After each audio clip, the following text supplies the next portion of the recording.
Leadership in times of crisis. A lot of times we speak of leadership when we are talking about going towards a vision, when we have a proactive approach to occurrences in the institutions that we are leading. However, we are also focused at times with handling crisis situations. What do you do? A lot of people, this is the place where a lot of leadership break, or even where true leaders are shown when crisis moment comes. That those people who hide away during a crisis moment, there are those who try to delegate responsibility to their subordinates during this crisis moment. And there are those who stand in front of the followers and take charge of the situation. Taking charge does not mean that you have all the answers. Taking charge means that you are taking an active role in trying to make sense, which is what is called sense-making leadership. After sense-making, you endeavor to find within the crisis and within the situation you are in, and with all those moving balls, what is it that you can do to limit the impact of the crisis, to limit the negative impact of the crisis?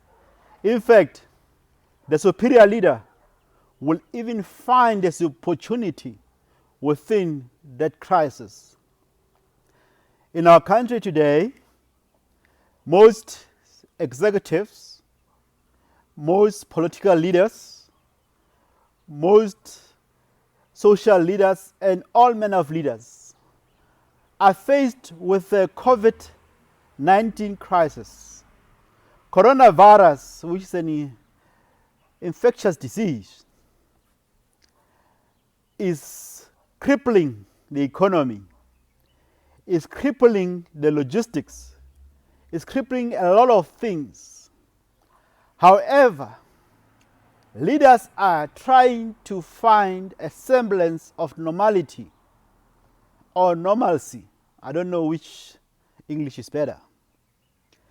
But fundamentally, we need to give our people hope and a plan of action of what they need to do. We have seen our president step up. We have seen presidents of many nations step up. We have seen lockdowns happening. At the same time, we have seen where things could not be locked down because they are essential services. Most importantly, we also see how people regard their leaders, and above all, their own self-leadership. Leadership is not only about followers, it's about leading yourself. How are you conducting yourself during this time? You are in a lockdown, stage 2. What are you doing? How are you spending your time? How are you keeping your mind engaged? How are you, for the first time, spending time with your spousal partner? How are you, for the first time, spending time with your family? This is an opportunity for you to direct them, to see to it that they know that this is not the end of the earth.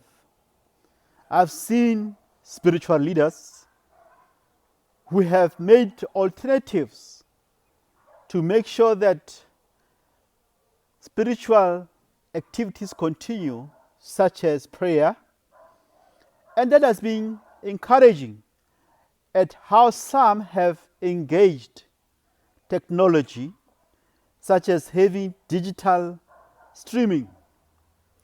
This is 4IR at its best, where we see that someone can preach and someone can interface with their congregation from any point. We have even seen where some are saying, you can pay your tithes, your offerings, or whatever ways that you need to be paying via a digital way. One thing we are certain of, we may be isolated, but we are not alone. We may be separated, but we are not apart. This technology that we have, our cell phones, enable us to have video calls, enable us to have normal calls, to go online. We have seen corporates being responsive by giving free data or zero-rated websites for educational purposes. We have seen companies that have rolled out or have upped their game to enable the citizen to comply. Yet there are those exceptions of people who have to still catch up to the reality of the situation. That it does not mean that you are sick or you are not sick. It means that we have to collaborate and cooperate with each other in order to dampen or to slow down the progress of this disease. You do not want to find yourself having a loved one being hospitalized or being in a situation that they are sick. You do not want to see a loved one who is sitting in hospital. Let it not be your child. Let it not be your brother. Let it not be your sister. Let it not be your mother. Let it not be your neighbor. Yes, as ignorant as you may be today, when the popo hits the fan, we are in this together. So leadership is about standing up. Personally, I've been recovering from a stiff, severe back pain. Luckily for me, it's not corona. I tested. But it has put me in bed for a while and has limited my videos because I could not make videos. But what's important is that the organization was able to continue without me.